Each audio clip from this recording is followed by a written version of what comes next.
जय श्री कृष्ण, राधे राधे। हमारे चैनल ओम ज्ञान सागर में आप सभी का बहुत बहुत स्वागत है।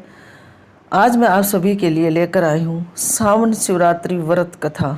सावन शिवरात्रि के दिन व्रत कथा करने से सभी मनोकामना पूरी होती है और भोलेनाथ माँ पार्वती माता का आशीर्वाद मिलता है और घर में सभी प्रकार की खुशियाँ आती हैं।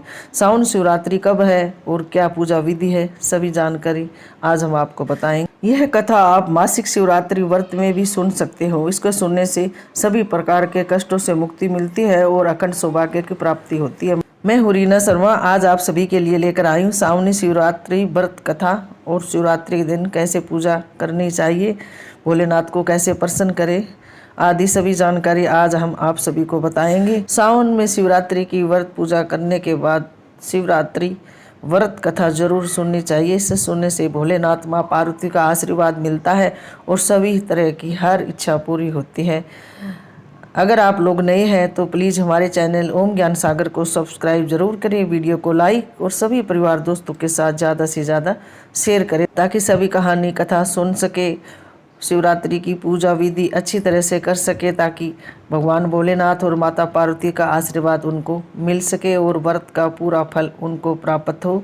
तो ज़्यादा वक्त न लेते हुए वीडियो शुरू करते हैं। बहुत समय पहले काशी जी के जंगल में गुरु ध्रुव नाम का एक भील रहता था। वह शिकार के जरिए अपने परिवार का पेट भरता था। शिवरात्रि के दिन उसे कोई शिकार नहीं मिला, जिसकी वजह से उसे चिंता होने लगी। जंगल में भटकते भटकते वह एक झील के पास आ गया। झील के पास बिलीव पत्र का वृक्ष था। वह वहाँ पानी का पात्र भरा, पानी पीकर बिलीव पत्र पर चढ़ गया और शिकार का इंतजार करने लगा। तब एक हिरनी वहाँ आई। उसे मारने के लिए वह अपना धनुष और तीर चढ़ाने लगा। तभी बिलीव पत्थर के वृक्ष के कुछ पत्ते जल पेड़ के नीचे स्थापित शिवलिंग पर गिर गया। ऐसे में शिवरात्रि के प्रथम पहर के अनजाने में उससे पूजा हो गई। हिरनी ने देखा और पूछने लगी, भी आप ये क्या करना चाहते हैं? तब गुरु ने कहा कि वह उसे मारना चाहता है। फिर हिरनी ने कहा कि वह अपने बच्चों को अपनी बहन के पास छोड़कर आ जाएगी। हिरनी की बात मानकर उसने हिरनी को छोड़ दिया। उसके बाद हिरनी की बहन वहाँ आई। फिर से गुरु ध्रुव ने अपना धनुष और तीर चढ़ाया। तब बिलीव पत्थर और जल शिवलिंग पर जा गिरे। ऐसे दूसरे पहर की पूजा भी हो गई। हिरनी की बहन ने कहा कि वह अपने बच्चों को सुरक्षित जगह पर छोड़कर वापस आ जाएगी। तब गुरु ध्रुव ने उसे भी जाने दिया। कुछ देर बाद वहाँ एक हिरण आया, अपनी हिरनी की तलाश करता हुआ। इस बार भी वैसा ही हुआ और वह तीसरे पहर में शिवलिंग की पूजा भी हो गई।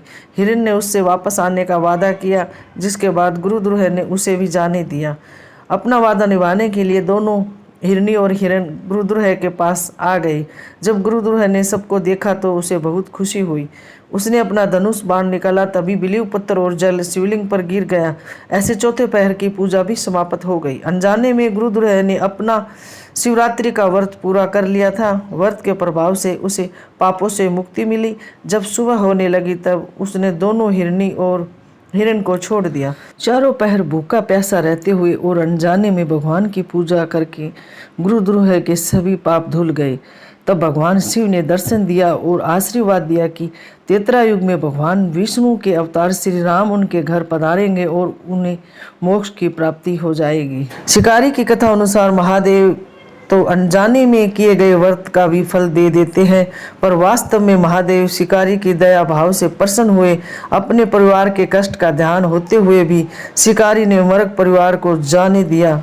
महादेव तो अनजाने में किए गए व्रत का भी फल दे देते हैं।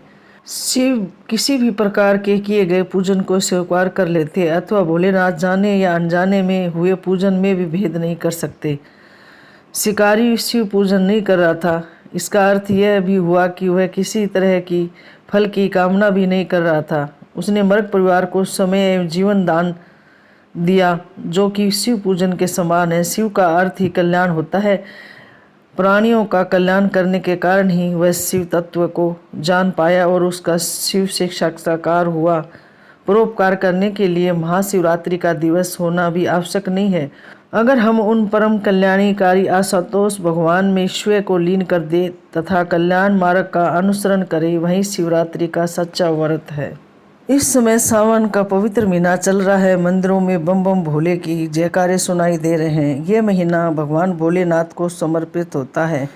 इस साल सावन माह की शिवरात्रि 26 जुलाई 2022 दिन मंगलवार को मनाई जाएगी। कई जगह शिवरात्रि 27 तारीख बुधवार को भी मनाई जाएगी।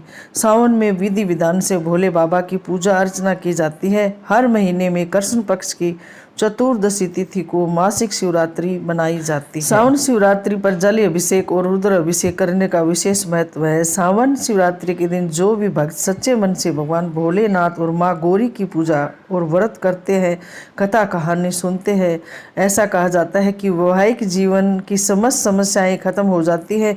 दोनों के बीच आपसी प्यार प्रेम बढ़ता है। पति की लंबी आयु के लिए महिलाएं ये व्रत रखती है। वही संयोग वर की प्राप्ति के लिए कुंवारी कन्याएं भी इस दिन व्रत करती है।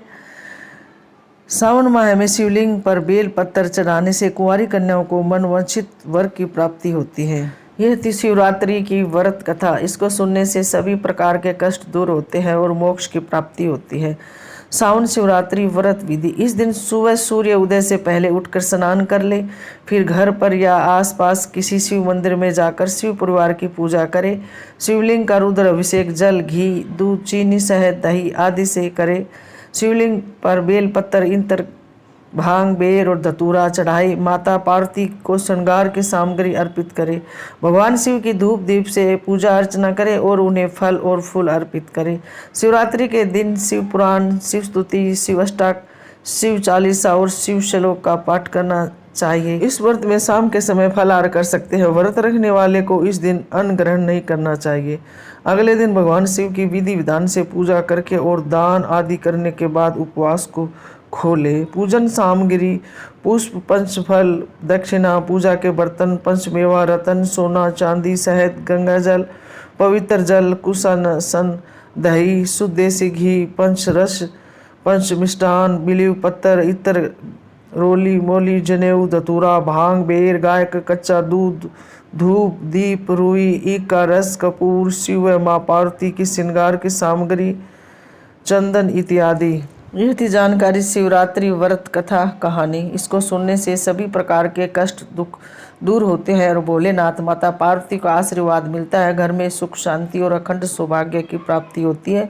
संतान सुख प्राप्त होता है। आशा करते हैं कि हमारी जानकारी आप सभी को जरूर पसंद आएगी।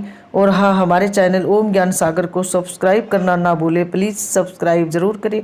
वीडियो को लाइक और सभी परिवार दोस्तों के साथ ज़्यादा से ज़्यादा शेयर करें ताकि सभी कहानी कथा सुन सके और शिवरात्रि का पूजन विधि पूर्वक कर सके, ताकि भगवान भोलेनाथ का सभी को आशीर्वाद मिल सके। हमारे चैनल ओम ज्ञान सागर की ओर से आप सभी के परिवार व आप सभी को सावन शिवरात्रि की हार्दिक शुभकामनाएं। भगवान भोलेनाथ आप सभी पर कृपा बनाए रखें, आप सभी की हर मनोकामना पूरी करें। यही भोलेनाथ माता पार्वती से सदैव प्रार्थना करते हैं। तो मिलते हैं ऐसी एक और जानकारी के साथ। जब तक आप सभी लोग स्वस्थ रहे, मस्त रहे, खुश रहे, तरक्की करें, उन्नति करें। भगवान आप सभी की हर मनोकामना पूरी करें। जय श्री कृष्णा। राधे राधे। धन्यवाद।